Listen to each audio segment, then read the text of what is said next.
Bismillahirrahmanirrahim. Assalamualaikum warahmatullahi wabarakatuh.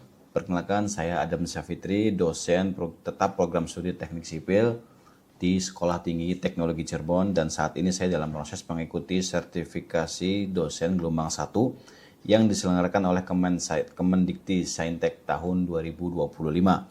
Saya akan melakukan penyusunan dokumen pernyataan diri dosen dalam unjuk kerja Tridharma Perguruan Tinggi atau PDD UKPT. Pada kesempatan ini saya akan memaparkan salah satu mata kuliah yang saya ampuh, yaitu Rekayasa Sumber Daya Air. Saya mengajar mata kuliah Rekayasa Sumber Daya Air pada semester genap tahun 2024 sampai dengan 2025 dengan bobot 3 SKS. Dan mata kuliah Rekayasa Sumber Daya Air merupakan mata kuliah wajib dengan kode khusus TSKK 5353.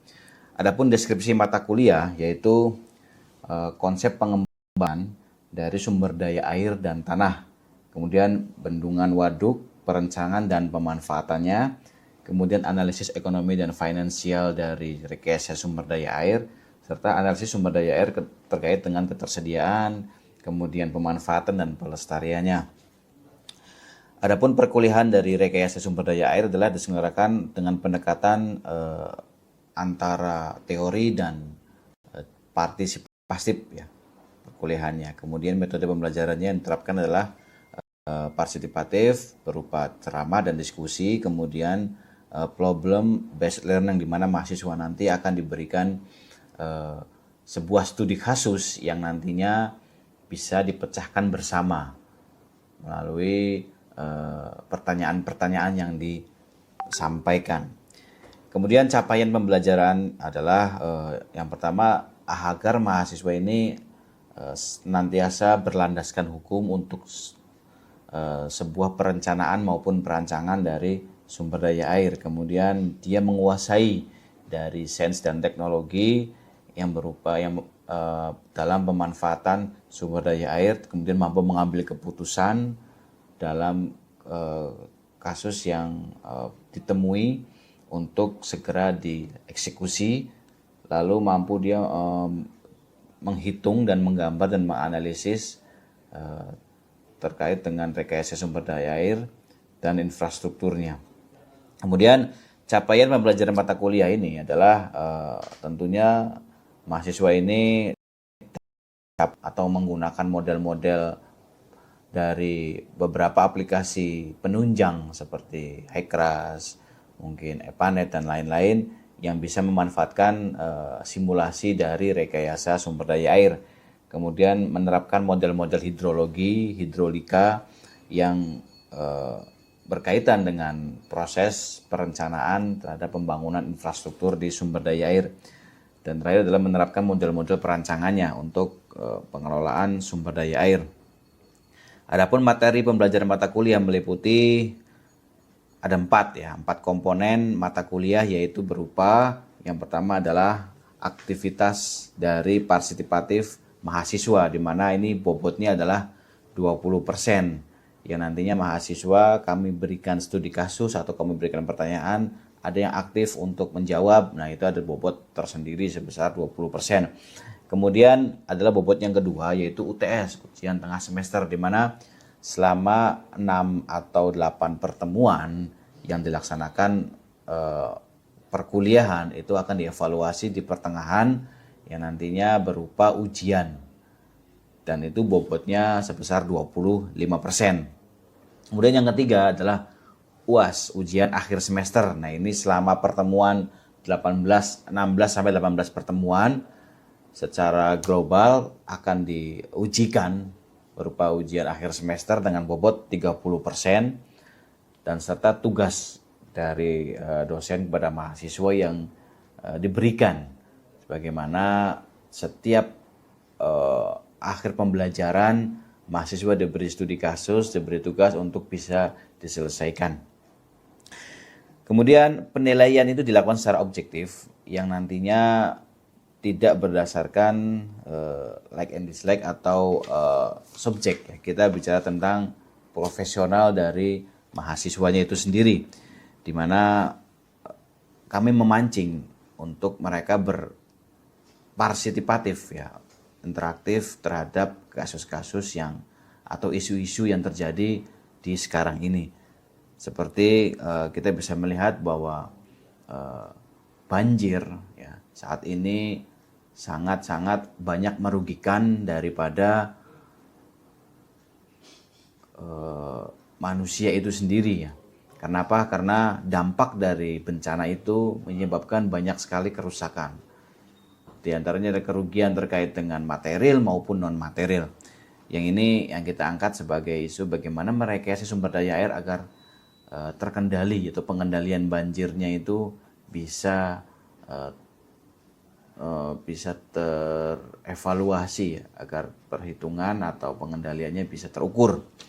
Kemudian dengan pendekatan ini saya berkomitmen untuk melakukan pembelajaran terpusat pada mahasiswa sehingga mengajak mahasiswa untuk berpikir kritis, kemudian adaptif dan tumbuh dia dalam proses berpikir terhadap isu-isu dan kelak nanti kalau para mahasiswa itu lulus kemudian dia menemukan isu-isu yang dia hadapi, dia sudah terbiasa dengan berpikir kritis.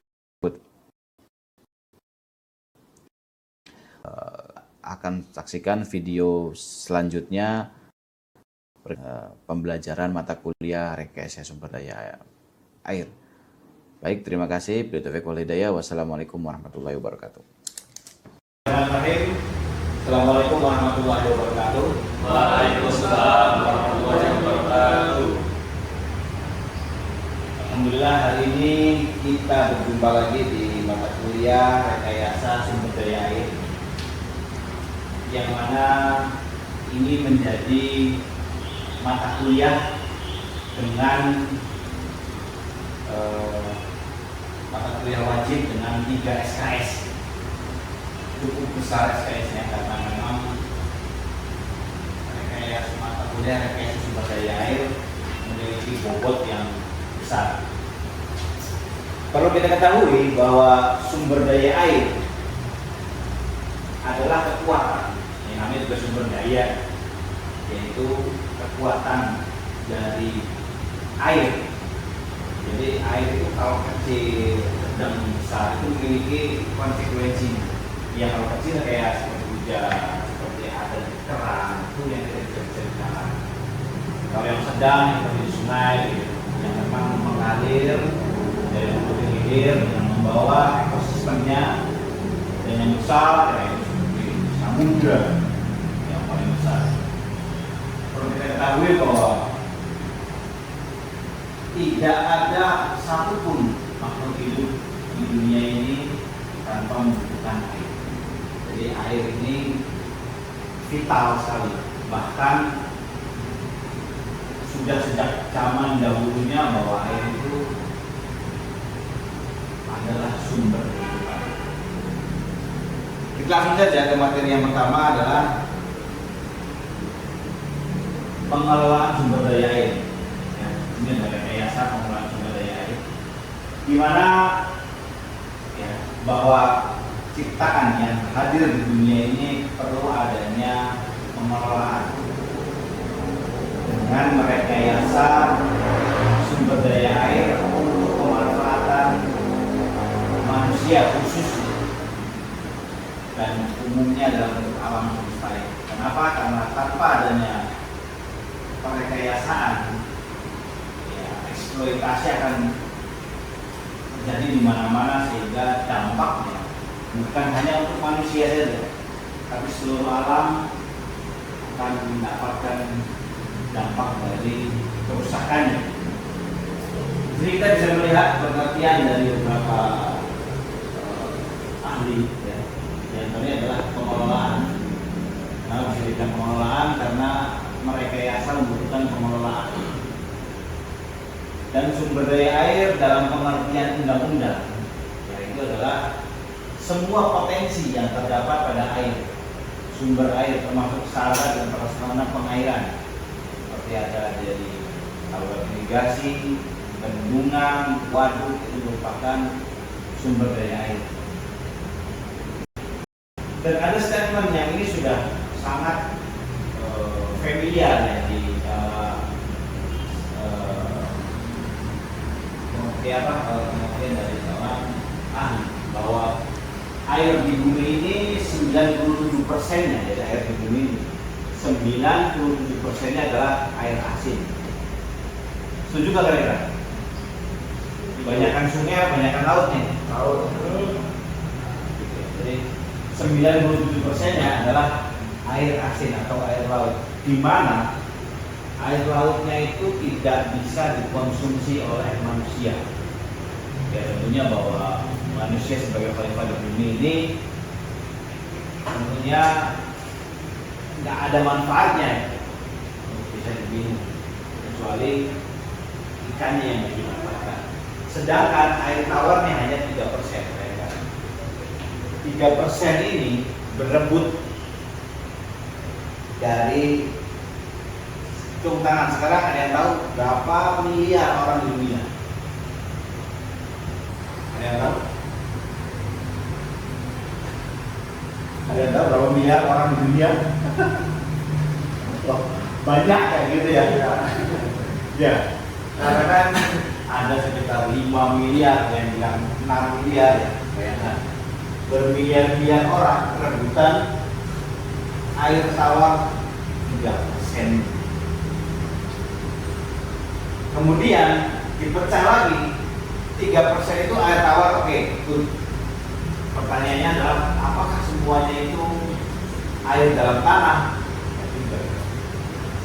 2/3-nya dari 3% itu merupakan es. Es itu asin apa? Tawar. Es itu tawar. Kenapa? Karena dari hujan.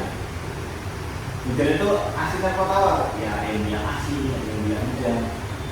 Tapi sejatinya adalah hujan itu berasal dari laut sama melalui prosesnya sehingga menjadi hujan. Terus kemudian kenapa kok bisa jadi tawar? Yang pertama adalah karena ada sentuhan dengan mineral.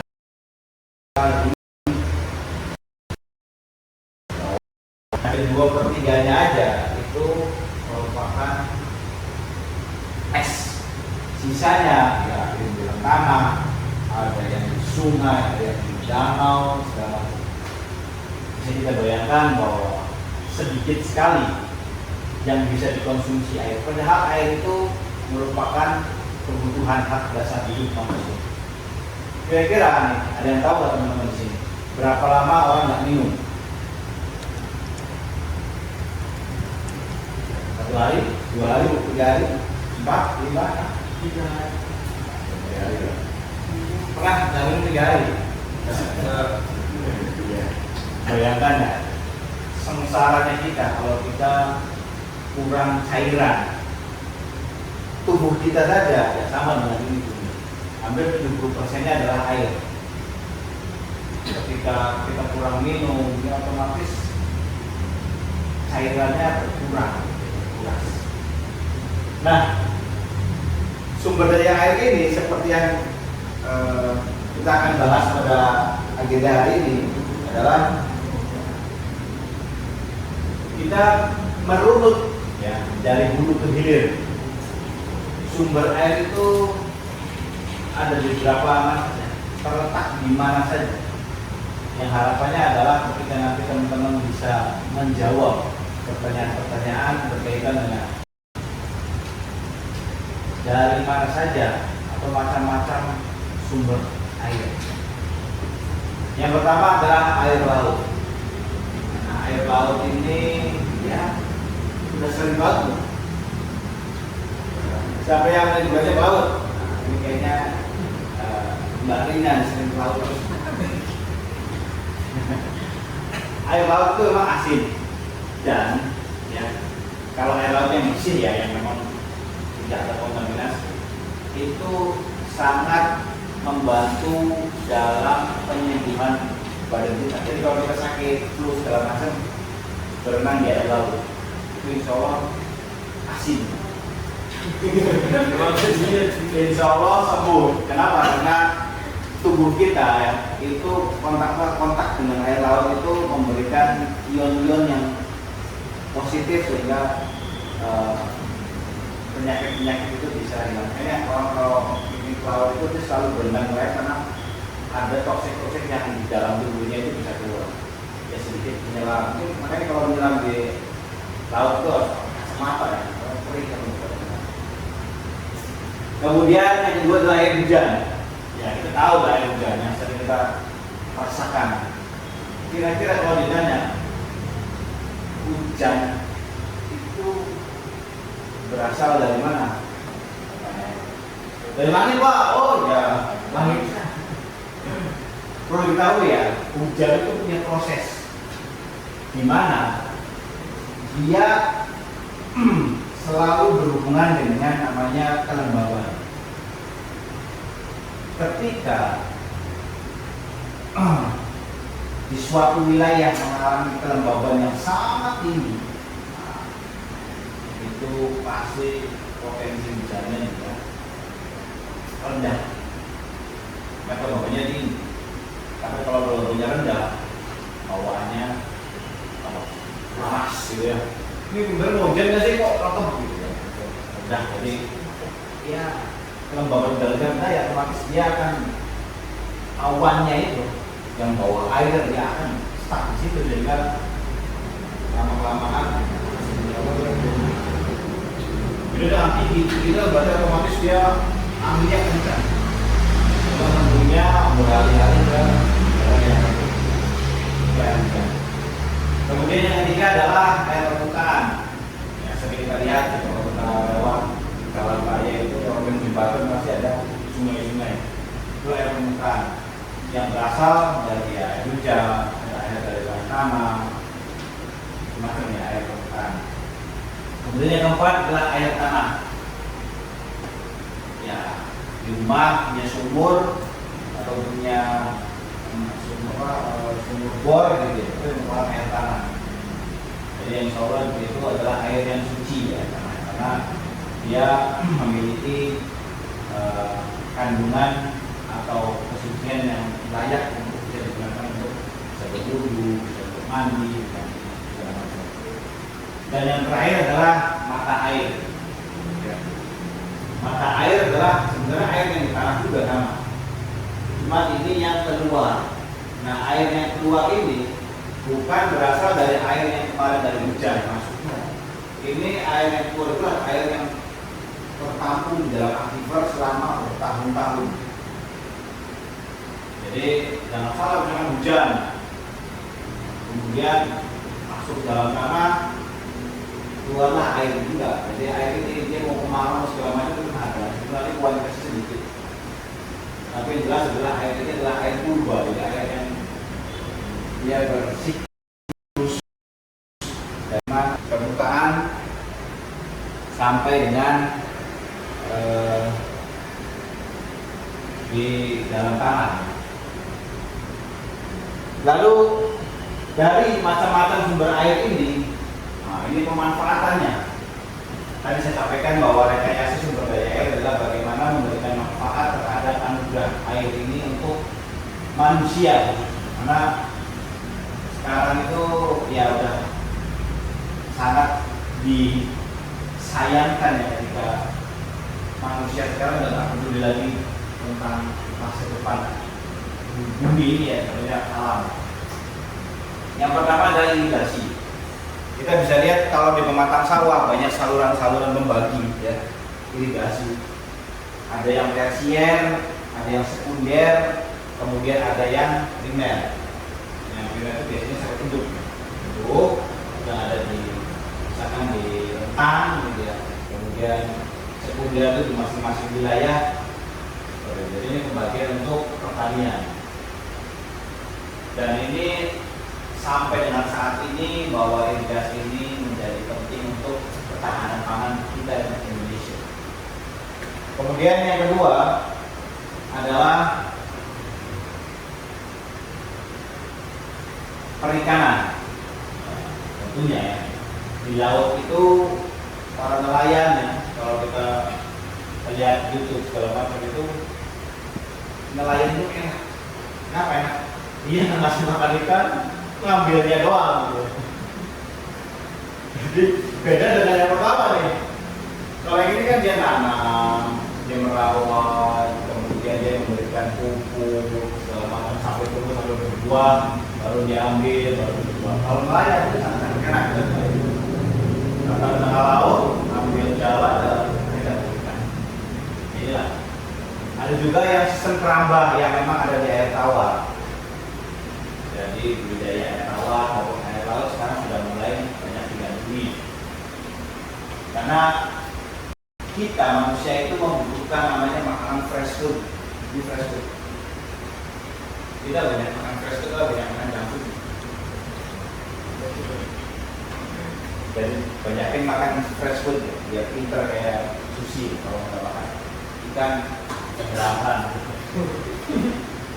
Kemudian tidak kalah pentingnya adalah air minum.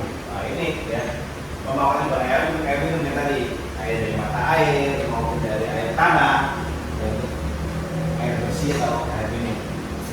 Ini yang vital sekali. Jadi dari 5 poin ini yang paling penting adalah air bersih. Dan kenapa? Karena hajat hidupnya manusia ya dari sini.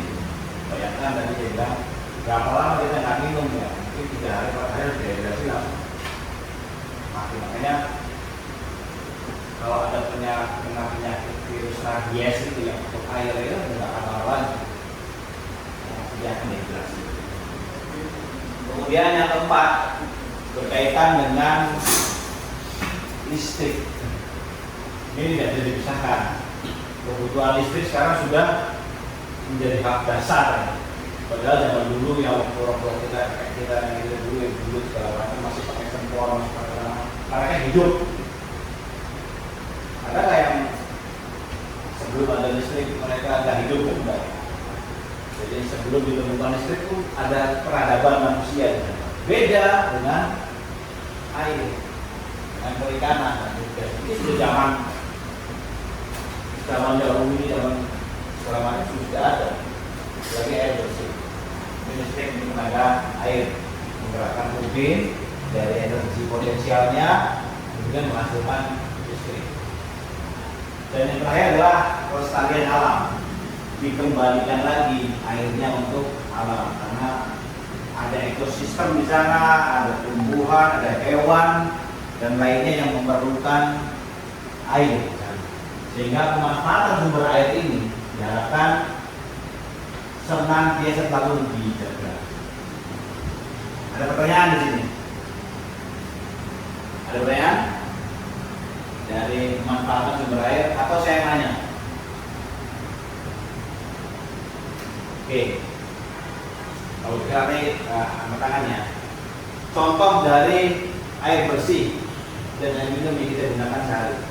Pertanyaannya, berapa liter sehari kita gunakan air? Pertanyaannya. Saya sekarang berapa liter kita gunakan sehari? 3 liter. Sehari 3 liter. Oh mandi 3 liter gitu. Kita gunakan air sehari berapa?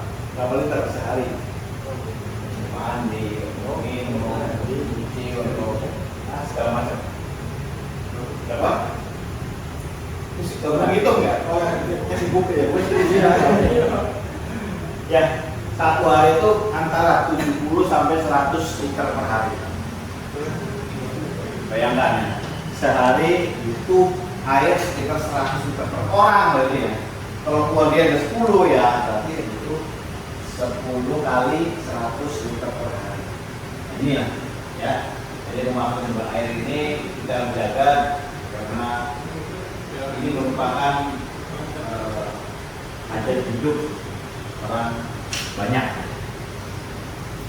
Nah, pertanyaannya, Pak, bagaimana kita bisa berkontribusi untuk memanfaatkan sumber daya air?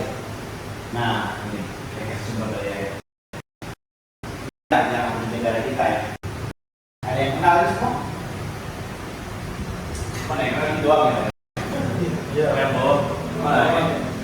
Mana? Ini? Ini yang mudanya doang. Itu tahu ya? Ada yang tahu? Keuangan, betul. Yang mana lagi ini? Bisa lihat lagi nih. Lo tahu. Nih, kalau heboh sekarang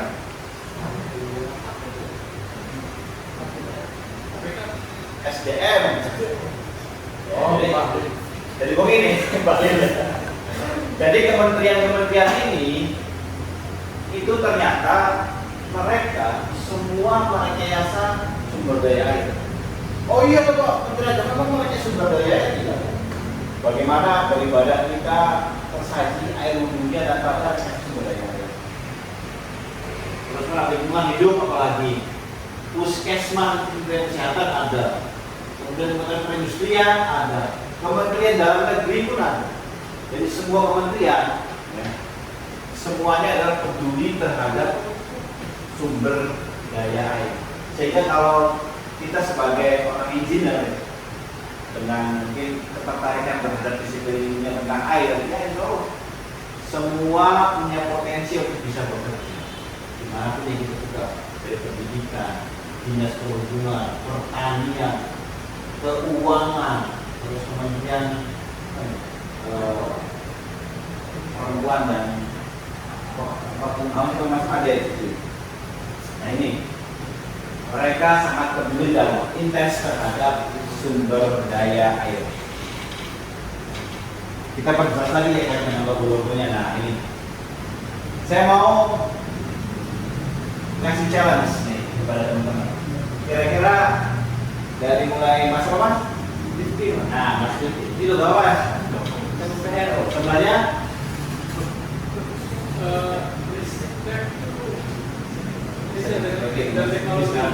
ini yang tahu apa? Di dalam negeri good. Yang ini? Ya ini pendidikan, oke good. Ini lingkungan, yes. perikanan, keuangan, SDM, apa? pertanian, Itu pedesaan. Ini perhutanan, ya good ini. pertanian, Good ini ya ini juga pedesaan desa apa? Ini pedesaan apa? Ini daerah ketiga. Kementerian Desa, nah ini apa ya? Jadi lupa. Ya, kesejahteraan, jadi inilah ya sebagian besar yang dimanfaatkan sumber daya airnya dan berhubungan dengan beberapa kementerian dengan sumber daya air. Mereka sangat-sangat ketergantungan terhadap sumber daya. Maka sumber daya ini menjadi isu yang paling krusial untuk bisa dibahas pada setiap pertemuan. Nah, kembali lagi tentang air. Nah, ini adalah siklus yang mungkin sering kita melihat bahwa terjadinya hujan itu seperti apa, kemudian kok ada air di dalam tanah, terus bagaimana sih air laut ini menguap? Ada yang tahu bagaimana cara air laut menguap? Sama contohnya seperti kita masak air panas gitu, menguap, tutup, matikan kompornya panas gitu ya. Si tutupnya masih basah. Nah itu ada proses namanya apa? Apa namanya? Evaporasi. Apa evaporasi? Kemudian itu membentuk awan. Nah, awan ini ya jangan dikira awan itu berat atau ringan. Kenapa bisa tahu berat? Ya, awan itu berat. Isinya air. Satu awan itu diisi berpontong air. Jadi jangan dikira awan yang dia melayang-layang itu enteng, kapasitas itu berat. Kemudian awan itu mencari daerah yang lembab, yang baunya rendah, kemudian turunlah hujan, gunungan, segala macam.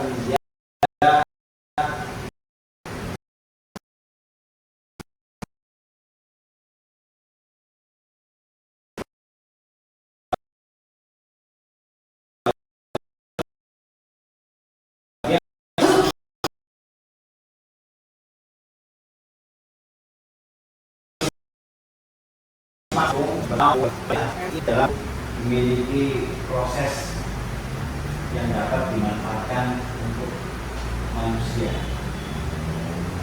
Lalu, ini fenomena anomali cuaca. Kita sekarang lagi musim apa? Kemarau hujan. Jadi transisi ya, dari hujan ke kemarau. Kira-kira dari dua musim ini, ketika terjadi ada anomali cuaca, ada banjir, dampak terbesar dari kerugian itu banjir apa keringan? Keringan. Banjir apa keringan? Kira-kira kalau ada bencana nih, wah bencana banjir, wah merugikan sekian, bencana keringan, merugikan sekian. Logik kita itu kira-kira bisa mana antara banjir atau keringan? Keringan. Karena tadi ya, sumber daya air terkait dengan kebutuhan air untuk manusia. Ya, kita ada survei di sini. Ya, ada survei di sini. Potensi kerugian akibat kekeringan 50 miliar dolar. Kemudian banjir berapa? 350 triliun. 50 miliar sama 10 triliun mana? Itu mana? Besar mana? Iya, 50 miliar US dolar. Ini 350 triliun itu besar mana? 50 miliar dolar ya. Jadi cuma keringan menjadi, karena kalau banjir mungkin istilahnya manusianya masih ada. Kenapa?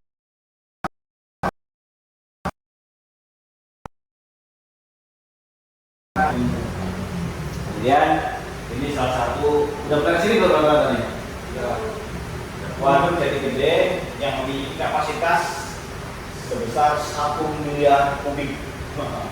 Kebayang nggak 1 miliar kubik?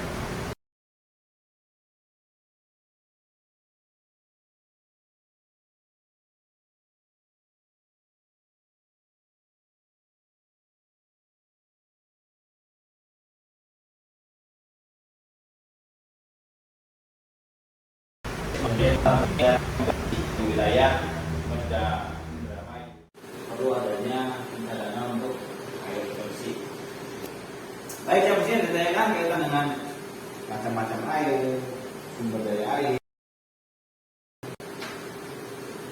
Kita lanjutkan dulu lagi. Nah, siapa yang di sini rumahnya punya resapan air? Rumah.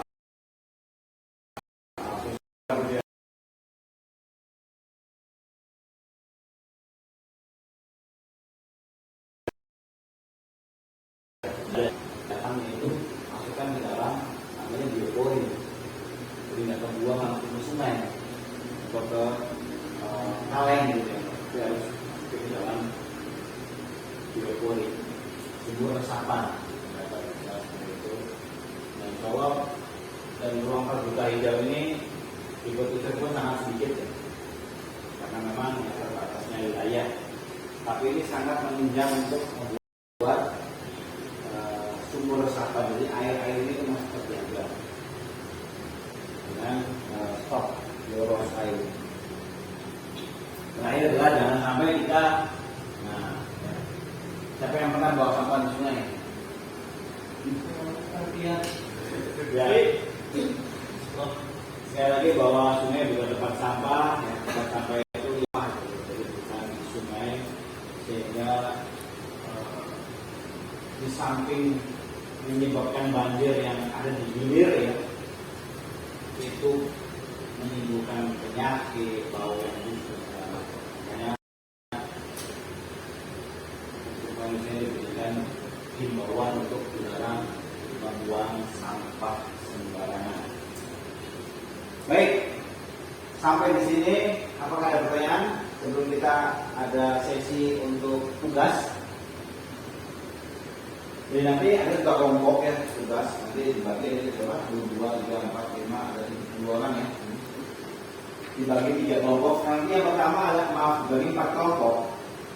Yang pertama adalah nanti diberikan contoh-contoh tentang sumber air.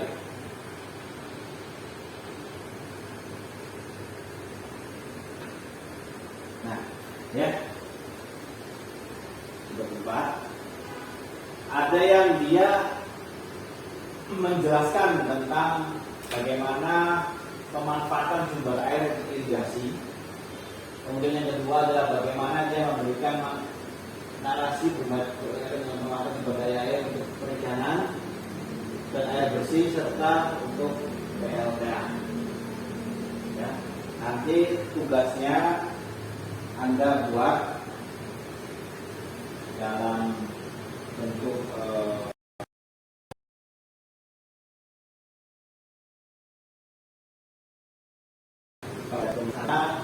kemudian nanti pekan depan kita akan mengeksposkan, kita akan mempresentasikan dari narasi yang sudah dibuat oleh masing-masing kelompok sehingga teman-temannya ini bisa menanyakan terkait dengan tugasnya yang dipresentasikan. Saya kira cukup jelas ya tugasnya ya, karena tugas ini memiliki bobot yang luar biasa. Yang kita punya penilaian adalah tugas, UAS, UTS, dan masing-masing punya nilai tersendiri yang bisa membuat atau bisa menunjang dari nilai yang nilai akhir yang sudah didapat oleh masing-masing mahasiswa. Baik, saya kira cukup sekian ya untuk pembahasan tentang rekayasa sumber daya air, yang mana ini perlu kita pahami bersama bahwa menjaga kelestarian sumber daya air merupakan kewajiban kita sebagai manusia. Kenapa? Karena ada kebutuhan di kita, yaitu terhadap lingkungan yang bersih, sistem di alam. Baik, mungkin bisa jadi disampaikan, semoga bermanfaat.